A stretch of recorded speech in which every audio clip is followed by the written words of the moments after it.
Hello guys, Blue Jerry speaking. Welcome to Bedtime Stories, episode number 261. Now before I read you The Night Before Christmas, I have to tell you some news to share with you. As you saw on my social media posts, I have tested positive from COVID-19.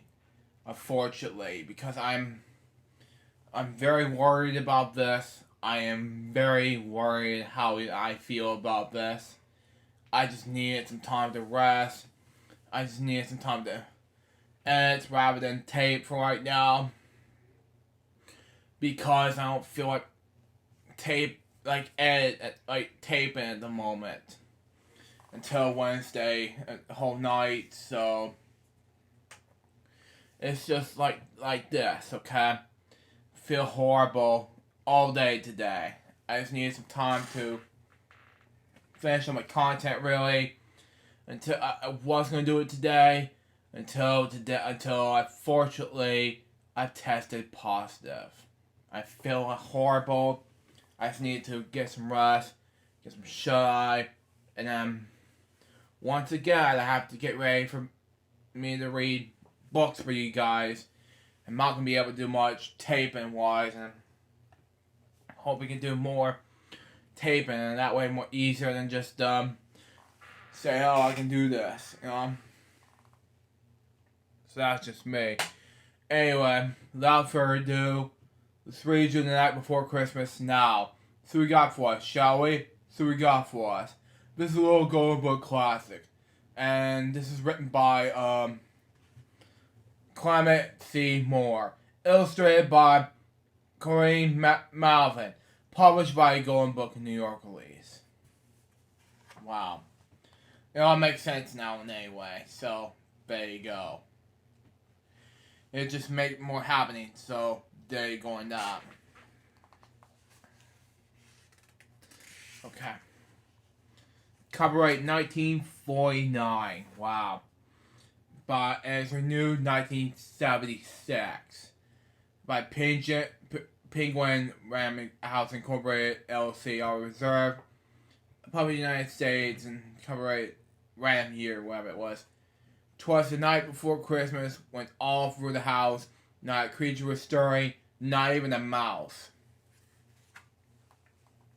See, this all makes sense now, so there you go on that. So, it's just like this, you know, celebrating Christmas with your families, you know. This makes sense in any way. Next page. Anyway, this is 1822. Okay. The stockings were hugged by chimney with care, in hopes that St. Nicholas soon will be there. The children were nestled all snug in their beds, while vision of sugar plums danced in their heads. Okay? This all makes sense now in any way. So yeah, it'll make more difficult for you guys, so there you go.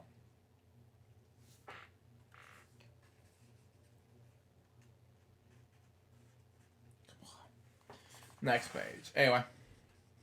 And Mama in her kerchief and I in my cap had just settled down for a long winter's nap. When out of the long there arose such a clatter, sprang from my bed to see what's the matter. Away from the window I flew like a flash, tore up the showers and flew up the sash. Wow. This all makes sense now, so there you go with this book to make sense in any way. And you heard cough in the background, please ignore that. So it's just my stepdad just didn't know what to do next, but I'll pray for my stepdad on this difficult time. Next page. Anyway. The moon and the breast of the new fallen snow give a luster at midday the objects below. When what did my wandering eyes should appear, but a miniature sleigh and 8 tiny reindeer with a little old driver that so lovely and quick. I knew in the moment it must be Saint Nick.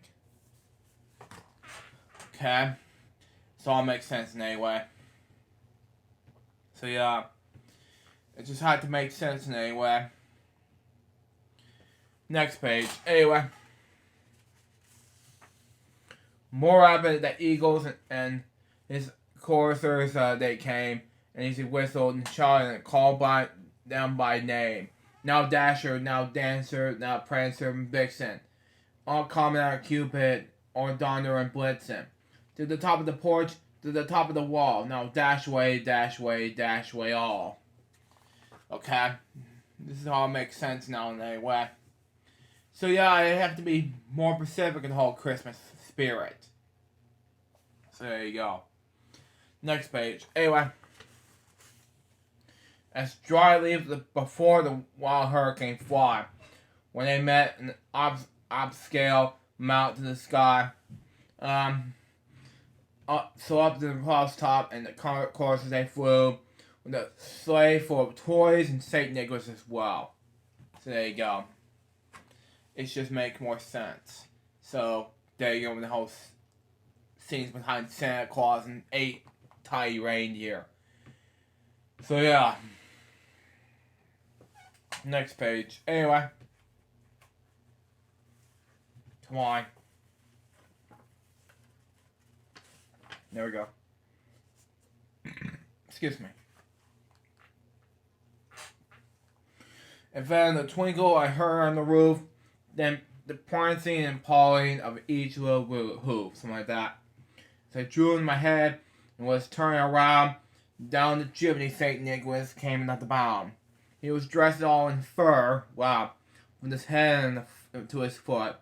All his clothes tarnished with ashes and soot. A bundle of toys he had flung in his back, and he looked like a player just opened his pack. So all it makes sense. So this is all make your answer to your question. So anyway, so that's your Santa to your reindeer. Next page. Anyway, his eyes how they twinkled, his dimples how merry, his cheeks like a rose, his nose like a cherry, his rose like mouth was drawn up like a bow. Okay, and his beard is in the chin like a white as the snow. The stump of the pipe he held tight in his teeth, and the smoke and curd happened out in circles, something like that. Excuse me. His head like a wimp, and he was like a bored face, and then little round belly that shook when he laughed like a bowl out full of jelly. Yeah. This all makes sense now in any way.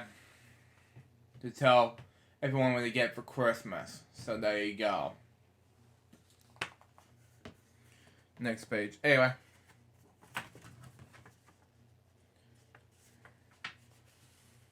He was chubby and plump, okay? A right jolly old elf. And I laughed when I saw him.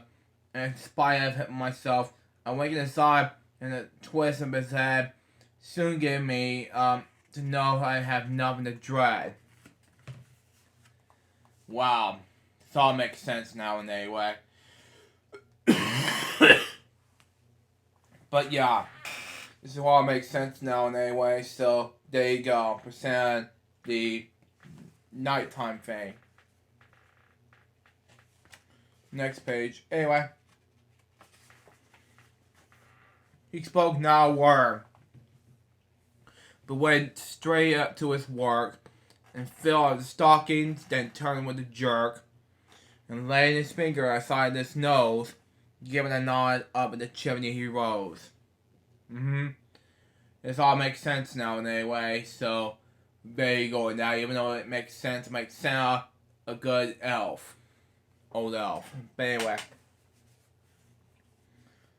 Here comes these 3 more pages and we'll be done with this episode. He sprang in the sleigh to his team to give a whistle. And the way he flew like a down the thistle, but Herm explained he drove out of sight. And what did he give out of the sight? But we'll just see what happens, even though the book says out of sight. We'll just see what happened to sleigh ride. Lastly, the page of the book says this: Merry, a happy Christmas to all, and all a good night. Now, says here in my dad's book, saying Merry Christmas to all, and to all good night. But in this little golden book, at least, saying Happy Christmas to all, and to all good night. So that was the night before Christmas. What do I think about this book? It was amazing. So far, this book was a success. That was Bedtime Stories, episode number 261. Hope you enjoy it. Stay tuned for the next one's gonna be. Oh man, brand new episode of these. Yeah, 2 more parts, and now I'm gonna do another bedtime story episode on the Disney Santa book. Now, I'm gonna excuse me. I gotta edit this and maybe go to bed because I can't get enough of edits tonight right now. Just get prepared for this COVID test tonight. Till next time, Sue Jarvis, Bob, for some favor. Good more bedtime stories episodes, guys. Resumed. Till Wednesday out. See ya.